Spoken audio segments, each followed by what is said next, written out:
How to block time in Outlook Calendar. So if you want to go ahead and block the time in Outlook Calendar, what you're going to be doing is you're going to be double clicking on a certain calendar.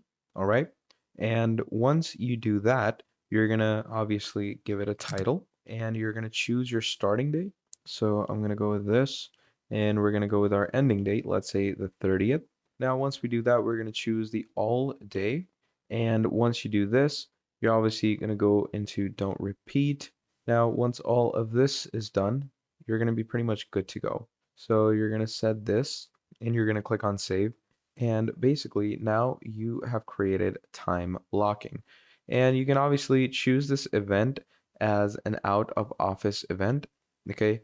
And you can, make it private. And obviously if it's out of office, you can create it like that, like this. And there we go. So that activates your time blocking.